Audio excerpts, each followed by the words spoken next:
today we wanted to talk about anxiety and how we can like alleviate the anxiety that people feel on a day-to-day basis. But I kind of wanted to begin with, why did you even want to talk about anxiety? Why did you pick anxiety as a topic? Because it's a very common problem. I mean, we all face anxiety. That's why. But why do you think that in today's society it's such a common thing?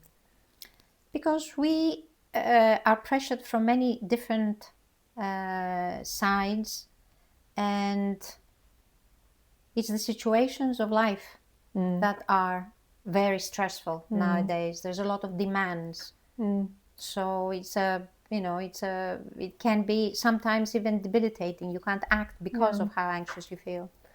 I also think that the way society is formed right now is almost unnatural, in that we have like one very linear way of thinking and one very linear way that like life should pan out. I just mean like there's personal life, work life, and you need to go in this like hierarchy of your work life, and everything feels very boxed in. So you have the pressure all the time, and there isn't any space to like and there's another way. unravel. There's also something else today.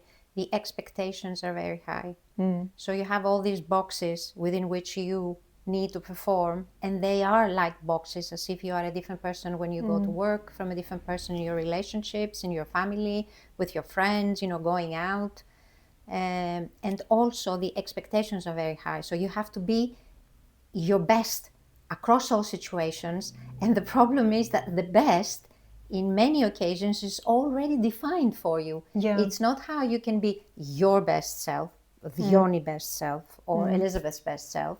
Is I have a representation out there, this is how you should be. And that does put a lot of pressure, because the roles are many, they are isolated, as if you're not one individual across everything, one character, one personality across everything. And also, you have to perform. You're always into I have to perform this way. So it's very stressful, extremely stressful. And all the expectations are very singular and concrete, like you were saying, isolated. Yes. So nothing is dynamic enough or loose enough to allow for your personal idea of what your life should be like, because there are all of these grids. And because it's, like you said, it's your life, the your is very important. So it's how you as a personality experience your reality, and how through your experiences you can develop as a personality. And in order to do that, you need to balance out. You balance out a lot of things that have to do with you.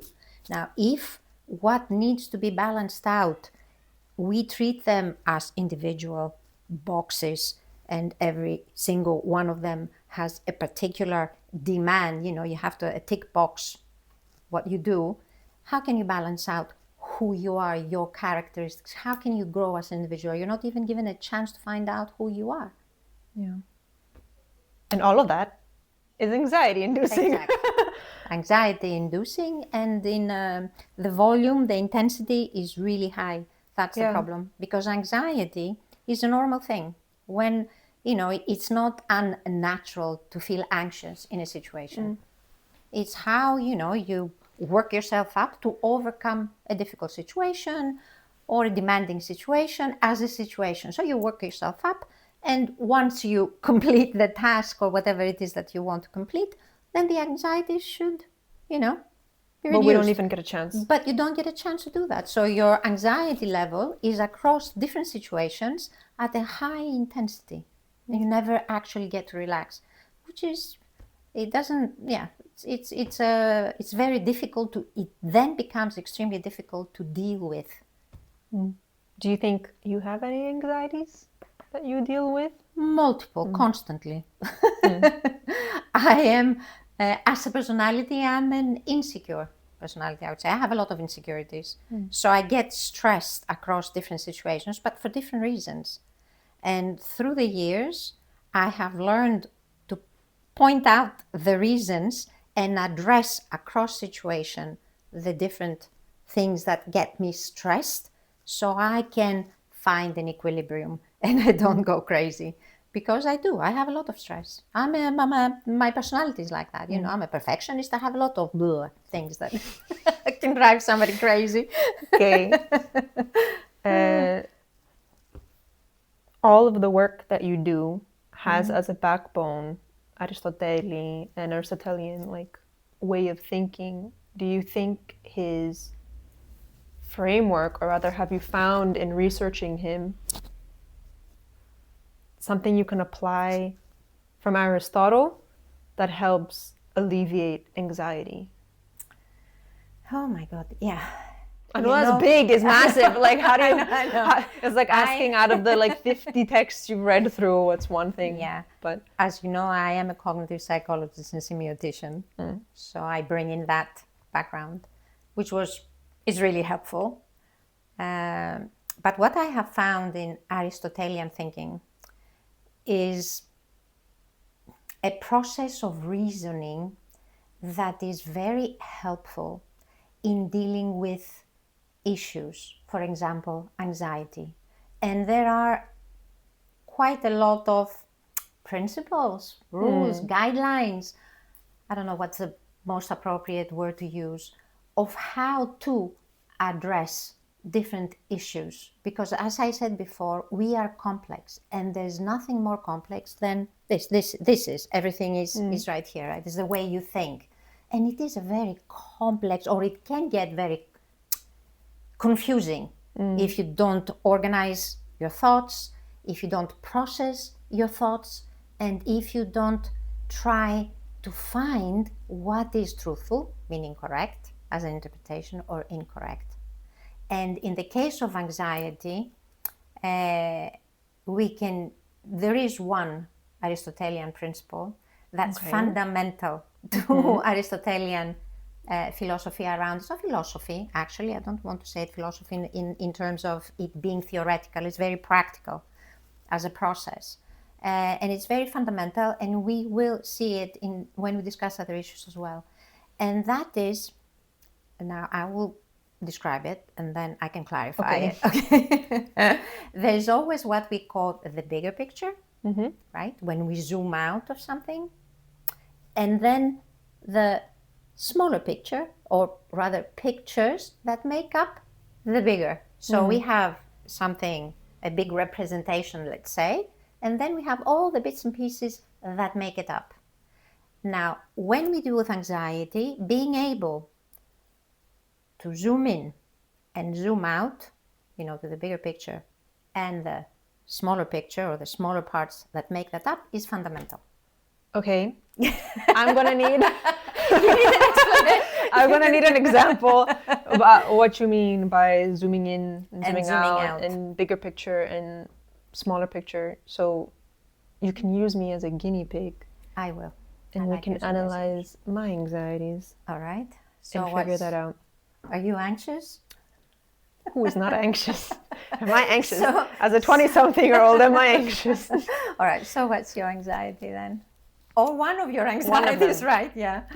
Let's say one of your anxieties. I actually think this is probably very relatable, considering kind of global politics at the moment. Oh my God! But you used bigger picture. Biggest picture. Globalist biggest is this kind of anxiety related to what is the value of human life, and are we all being treated with equal human value, and all of that. And it all feels very heavy.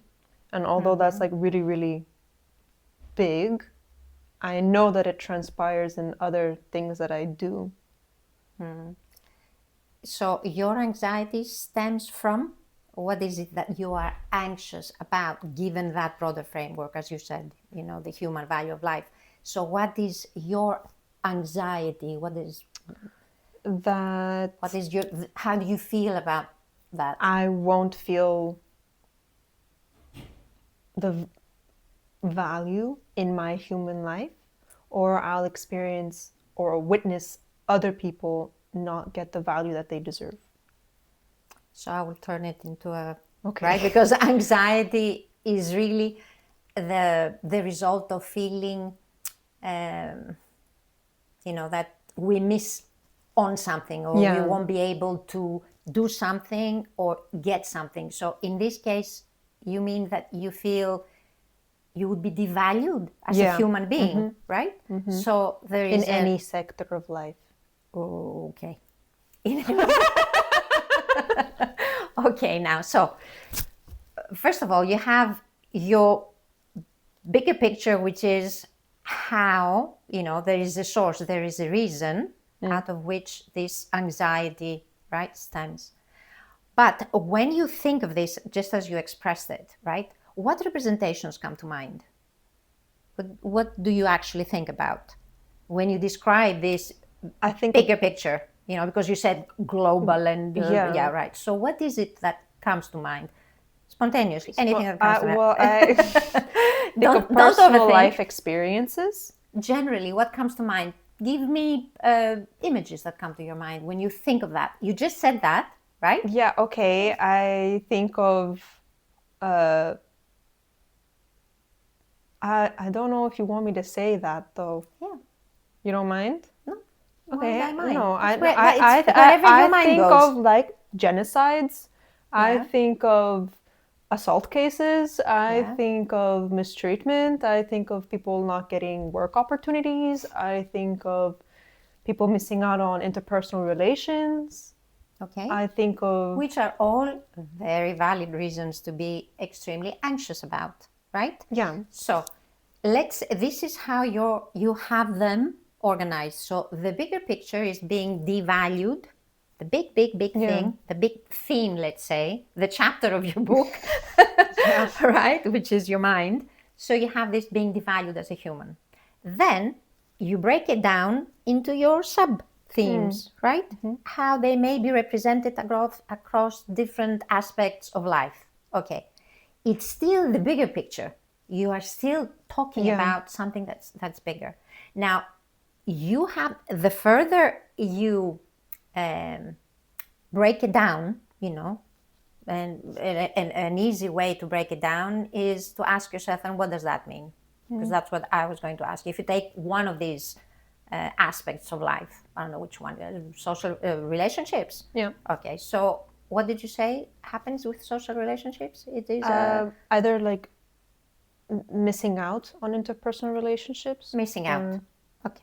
If we take missing out, what does that mean in social relationships? That I won't get to experience a fulfilling relationship, platonic, romantic, either way. Meaning? What does fulfilling mean to me? No, meaning what is it that you will miss out in relationships? Because then you start thinking about what is it that you expect of a relationship with friends, with a partner, with family. You see how the tree, so you have a big theme, and then you have sub themes, and then you have sub themes, and then the further closer you come to your personal experiences, because of course the global situation does affect our lives, obviously. I can think of like a more specific, like if I'm in a specific scenario, let's say it's romantic, I would get anxious that I'm being used for some kind of gendered purpose. Okay. And thus and therefore I'm not being seen for my value as a human being, Diony, but as just my gender. Right. Now, when you bring the negative aspect of your, how you, because we said that anxiety stems from feeling that you will not be able to have something, right? Or accomplish something. So when you transfer that representation to everything across all situations, what you do is you color everything red, and you lack we have a lot of colors, right? It's not just one color. Now, when you look at relationships, right, and you bring your stress, your anxiety, what you think you will be lacking, then thinking about relationships, because it's a lot easier when you think of a partner, then you turn it around and you say, okay, what would you like from a partner? What is it that you would like to have from a partner? What would you like to have? Now we're getting personal. To say a few things. But it's kind of hard. You mean, No. because I think of abstract things. So I can say, Yeah, I it's want my okay. partner Yeah. to be able to see me as a human being and not as a woman. Right, but then you have to explain that, because people behave. You know, when you experience things, you have to think of behaviors. You have to bring it as close to being experiential as possible. When you interpret, because So when what they you are tell me doing, that they like me, I don't want them to tell me, I like the way you look after me, or I like the way you cook for me, or I like the way you nurture me. I want them to tell me, I like the way you write, I like the way you climb, I like the way you think. okay, and does that seem impossible to happen? Yes. Yeah. But why? Why would that be impossible to happen? Why is that impossible? Have you haven't met people who do have these characteristics? Aren't there people that you know? Because it will be, I like the way you climb, and I like that you have long feminine hair. Or I like the way you write, and I like your sexuality as a woman. So the one thing, that gendered thing, it will always be there, even if there's some positive characteristics. Okay. So let's say you have, because we evaluate, right? We interpret, we break down, we evaluate. I feel exposed. It's okay. Next time, give me my turn. There are, therefore, some positive, you get what you want, and some negative, things that you don't like, right? Having both in any set of experiences is life. Right. I don't mean that you have to accept things you don't like, but when you enter any situation thinking only of the negative, as you did, as you know, when you bring everything, the world on top of this poor partner that is trying to go out with you, he's doomed to fail. You're doomed to fail, right? So you have to focus when you're thinking of a specific situation. Let's say you're going out with a partner. You have to think of that situation alone. And what you do, you blow it up. So you zoom out on that situation, you make it, this is my world. It's not a global situation, but this is now what I have to look at. And you go into that and you look for the positive aspects and you look for the negative aspects. And of course, what is extremely important is to recognize that in any situation, both will be there. There will be positive aspects and negative aspects because nobody's perfect, Yeah, and also is getting to know yourself. The other gets to know who you are. You get to know who they are. And unless that small picture, unless you become, how can I say, unless you can actually see all of it, see it in depth, and experience different aspects of it, so you come out with a new understanding about yourself and the others, you will not be able to overcome the anxiety because you will have this huge feeling of the global aspect, as you said it before, that will always put a lot of pressure on the single experience that you are having with somebody. So you have to train your thought to focus, on specific elements of the bigger picture, because the bigger picture, the bigger theme, we have lots of those themes in our heads, and they control how we evaluate situations, how we evaluate experiences, and how we feel, because thoughts influence emotions, right? The one thing, though, that I keep thinking of is the fact that how do I say this? I feel like anxiety is there originally almost to protect us from negative things happening. So when I am in the small picture, I have that big picture that I'm sourcing from Exactly. to Exactly. protect That you, me. yes. So You, isn't it kind of like,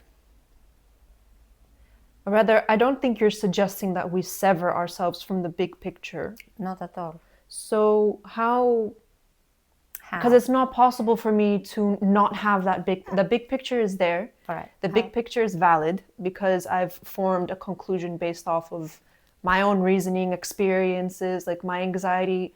It makes sense. Like I'm not grasping from thin air. So how, if you're not suggesting to sever the No, relationship no. between the big picture and the small picture, how do I handle the big picture while existing in the small picture? Yeah, because the definition of the bigger theme is huge. Because the definition of the and the what it entails, as you said, in its millions of things. So when you find yourself in a specific situation, so you go out with a person, with an individual. So and you're out with them for an hour, let's say an Yeah. hour. So imagine you bring in all this information, and of course you don't have all of it. You have the title, you have a main idea, and you bring it in to a specific event that you dictate its outcome. It's you, the other person you're with, Yeah. and I'm going out on this.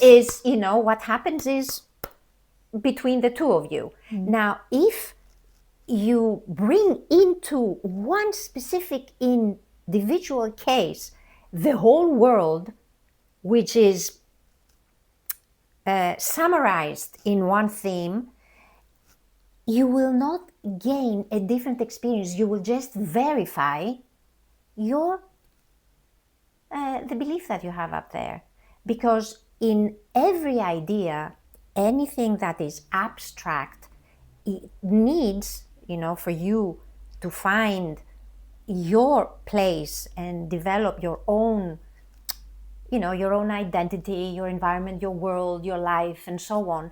You develop it in your own way with what you have available, and you move along, which means that your only source is not that theme. I'm sure you have other themes. Don't you believe in the value of? Do you believe in the value Yeah, of human of beings? course. Right? Do you think you are the only person on the universe that has this belief? No. Are there other examples of, where we see that human life is valued? Do we have other examples? Small ones. We do have other examples. And if you look, you will find other examples. So you keep a balance between the two. And you can make a difference in Can your we own try life. with another example then as well? Sure. Let's say the circumstance is an anxious person going into a job interview or into a presentation or whatever, and they have the anxiety that they will underperform. So if the small picture is job interview, big picture is I'm a character that underperforms, how would you advise that individual? What frame of thinking, way of thinking should they have entering the situation? Depending on I will talk about, for example, myself, right? Because the source of the anxiety is, the main reason why I feel I will underperform. So it's a lack of confidence, lack of, the value that you place on yourself. It all depends what the source.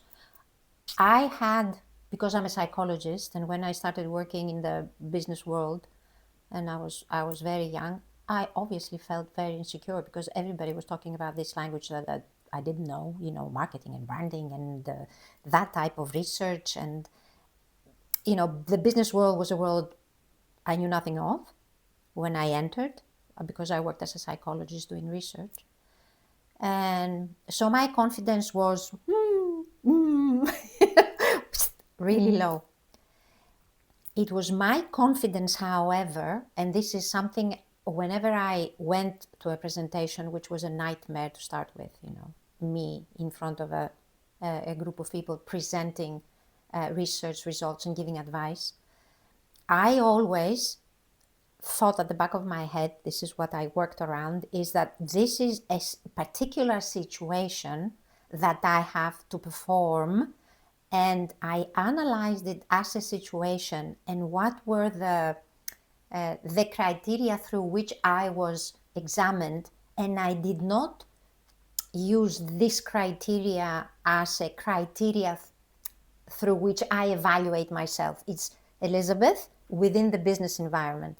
So what I try to do is develop a specific way of addressing those criteria, what my clients wanted and how I should perform within that situation alone, not out of that situation. Yeah, not. I wouldn't generalize that across to other things, how I was with my friends, or how I was in my family, with my partners, or how I behaved outside. I mean, I have had clients who we met on the street and they didn't even recognize me. It's who is Elizabeth? Elizabeth is Elizabeth because there are certain characteristics that I have across all situations. But I manage, as I said, to find the balance. I managed those. For example, one of my characteristics is persistence. I'm very persistent. That, which in personal relationship is not very helpful, in the business world, helped me overcome my lack of confidence, because I made sure I was, very, very persistent in making sure that when I entered that environment, I had all the answers for the subject that I was presenting. And that was something I experienced, because it's okay to have the abstract ideas, and we need them because they guide, it's how we organize our thoughts.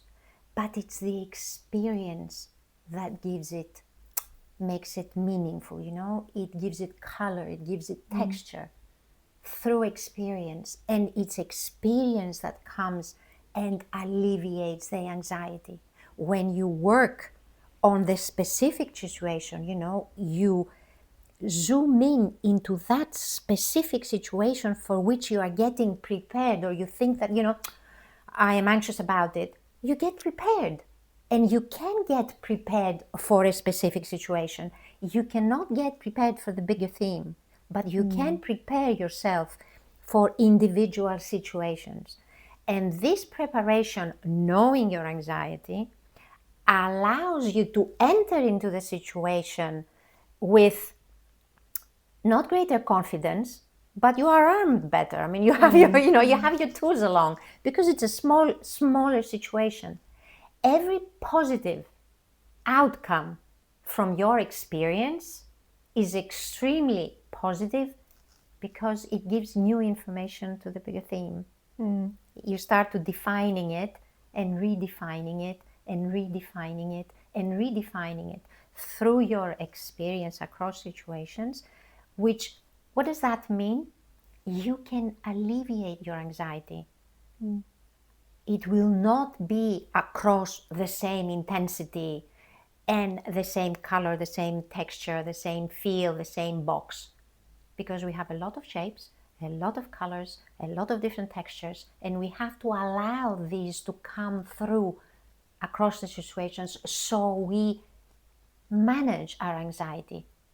Because you can manage, and you organize your thought, you give it direction. You have to literally give your thought direction. Now I am going to think about, I'm going out with this person, or I am going to this meeting. Find out everything you can about it. And you enter it with knowledge, and you enter it with tools. Your tools, who you are. Your tools are always your personality. Don't look for other tools anywhere else. You are your best tool, the best thing you have. And the more you practice through experience, you have a lot more, you become a lot stronger, you grow, you discover things. And the more you move on and you grow, intensity is controlled of your anxiety. And that is you will always feel anxious about something. We always feel stressed about something. Then there will always be occasions where you are more stressed or less stressed. But anxiety should not stop us from living our life. That's the thing. It's not I don't think we should have as a goal, I don't want to be anxious anymore. I have to free myself from anxiety. I don't think we can completely free ourselves from anxiety because it's a normal thing to be anxious when you need to do something. But you can manage your anxiety. You can alleviate the intensity.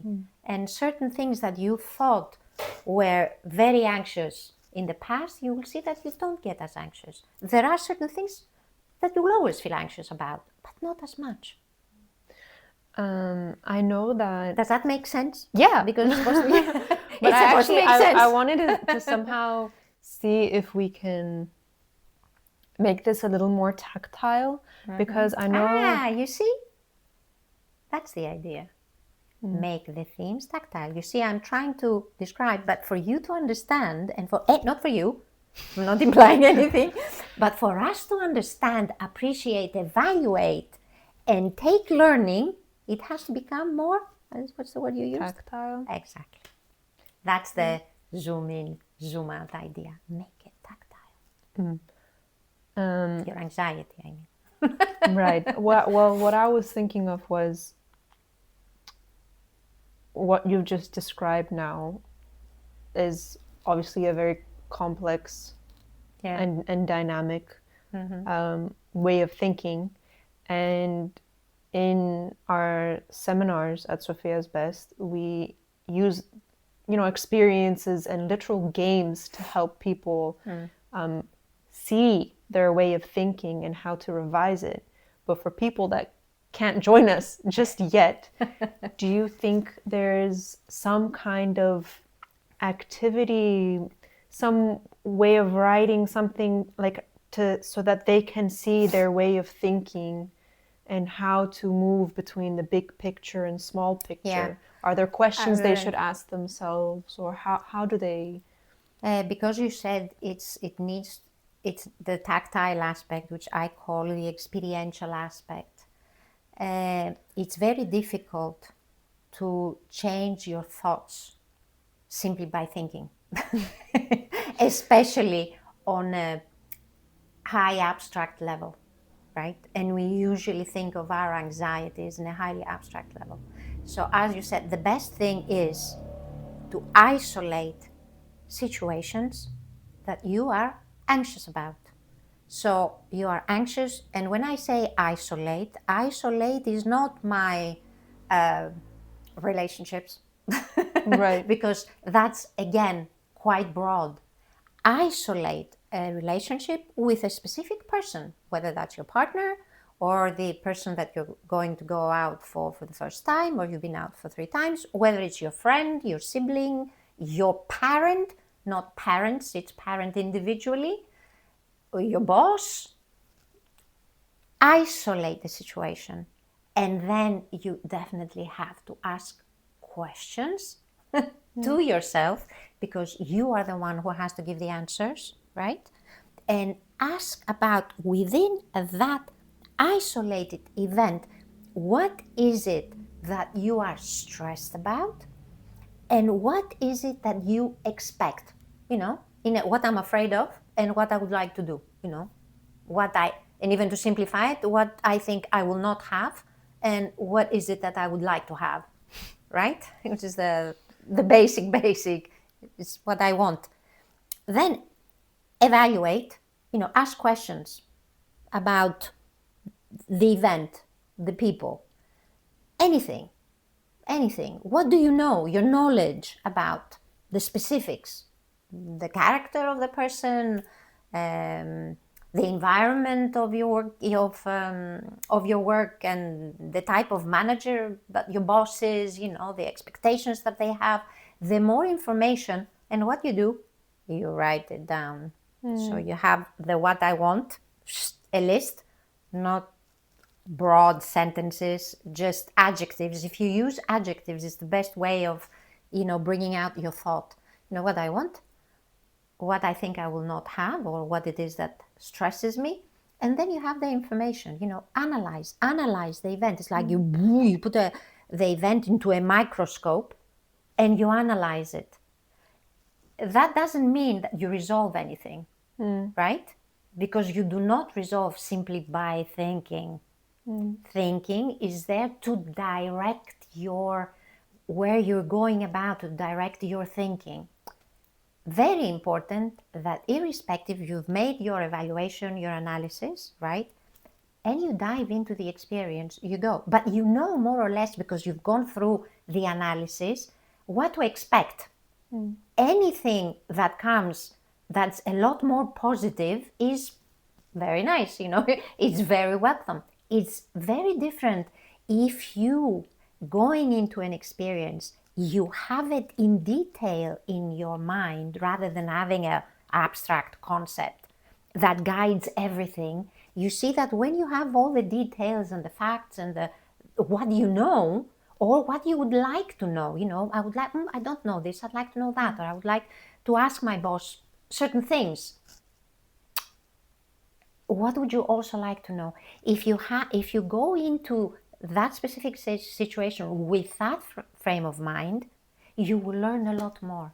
And you will have gained, when you come out of it, what will you have gained? New information, right? And a new experience, a specific experience, which you will evaluate, positive, negative, I and do whatever. also feel like it's important to note that there are circumstances when you make the evaluation and the correct choice is to not dive into the experience. And that, Oh yes, of course. Yeah. In what I was saying before, that their anxiety is there to also protect you. So but the thing, I know the decision to not go shouldn't be anxiety based. Ακριβώς. But Ακριβώς. but I have done that. I have sat and evaluated a circumstance, because in addition to other anxieties, I also have social anxiety. And there are times when I know it's getting in my way, and that when I'm looking at the column of what do I want to gain and what do I feel I don't have, if there isn't enough in the what do I want to gain, like if I don't think that this social interaction will actually fulfill me in any sort of way, I think it's okay not to go. And I think that in that regard, being able to make that reasoning beforehand, yeah, that applies. Safeguard you. Yeah, that applies. Like you said, as long as if you decide not to do something, right? For example, as you said, the social Gathering or social gathering. If you already know the people, right? If you already know the people, and you know the context, meaning you have an experience and you know the people, then yes, you already have your experience, you can make your evaluation, and there's no reason to go, because you have the reasons not to go. You have the experience that has provided you with a specific knowledge not to go. But if it is a context that you haven't been before, you have a representation in your mind. You have an image of other, as you would say, similar things. But I have been to something that is similar, and I have been to something that is similar, and I have been to something that is similar. This is how we group things together. We organize them and we put them in nice little boxes, and we don't open them again. But it's not black and white. Nothing is, very strict in its definition. There's always different hues of the different colors, and you build on that. So if there are new people in a different context, or even in the same context, meaning you're going where you are going, unless it's a place that you don't really like it, then it doesn't matter who you're with, it will be... But if it's with new people, you make assumptions that you will not like it. The idea is that you do not allow your anxiety to prevent you from learning things by exposing yourself to different situations. Yeah, of course, but at the same time, there's no point in entering a circumstance or situation or experience when there's an 80% chance that it will cause you more damage than benefit. Obviously. Yeah. The thing is how you work out the 80% chance. In my personal experience, because I've acted on this and I actually felt better that I chose not to do it. If a social circumstance in a country that's not my home country, somewhere I will leave in 2 days, people I will literally never meet again. Okay. And I don't know anybody there but one person. Okay. Yeah. So and I'm an introverted person, so I know I will be awkward. Okay. So why would I go into that? Of course, that's what I mean. Yeah. It's possible for someone to do the reasoning that you're talking about. Yes, of course. And you do that, and that's why it's very important to evaluate the different situations as different situations. Yes, you have the string with the bigger theme, but unless you do it, across specific situation and evaluate the specifics, you will not be able to do what you said. It's not just an assumption, but I know. So you give the reasons, you find the reasons, and you name the reasons why you shouldn't go. So as long as, yes, that's perfect. That's the whole point, that you eventually know the reasons why you shouldn't do something. And it's not because, you see, that's not the anxiety. Again, it shouldn't be because I am socially awkward. It's because I will not have fun. Yeah. Right. So it's not a matter then of being anxious. It's a matter of simply, I will have fun or I will not have fun, because this is something that does not allow me to connect. It does not allow me to develop anything like a longer relationship. So I should invest, or I should invest my time. It's very different when you think of situations in those terms. You have your reasons and you analyze your reasons from a different perspective than your anxiety.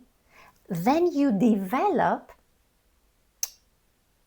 a different set of thoughts that come to guide your decisioning. You see, it's not what you described, it's not your social anxiety, it's other reasons. There's other things, Aristotelian, that you want from a relationship, from social interaction, let's say, that you wouldn't have there. So it's not the same talking about the type of relationship that you want from talking about anxiety.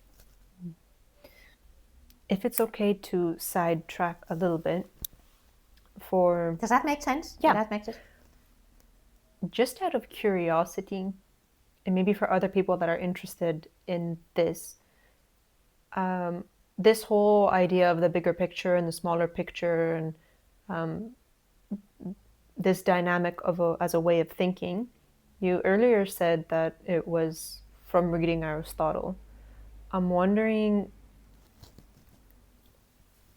if you could bring it back to him. What were specific works of his or readings or terminologies that he used? Like, where did you take it to bring it to us in this much simpler form? Yeah. Well, what has actually helped me and what I have taken as a method of trying to is his analysis. He calls it truth, finding the truth. Finding the truth means it's not truth the way we mean it, it's whether you are correct or not. Do you remember what word he uses for truth? Truth. Aletheia. Literally, okay. Aletheia, literally. Okay. The word he uses is truth. Literally truth. Yeah, Okay. it's truth. But he defines it as being correct or incorrect. So what he proposes, and this is what I have worked on a lot, is he proposes a system of analyzing information. But who analyzes information? It's your head that analyzes. You know, everything is in your, all the processing of everything is in your head. A method of analyzing your understanding, let's say, of things, so you know whether your understanding is correct or incorrect, truthful or untruthful, which, because he does use the word truth, but it means whether you are correct. And the thing is, because it's a, I think it's a, it will sound complicated. I can't describe it all, but it's a system that's very dynamic. It's very interactive. It has the abstract, but it also has the tangible, right? Experience, knowledge, and a lot of evaluation. You have to evaluate, construct, deconstruct. The bigger picture is when you have a, you know, a big image. I have an image. Is and that the we are synthesis you usually tell me about? Yes, it's the synthesis. So the picture that we see, maybe we can do as, I think we should have an exercise with visuals, you know, what is a picture of, because we think visually, we do have.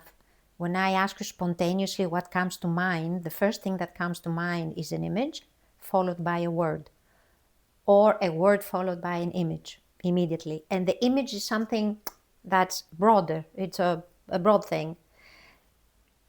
It's a synthesis of many, many, many parts.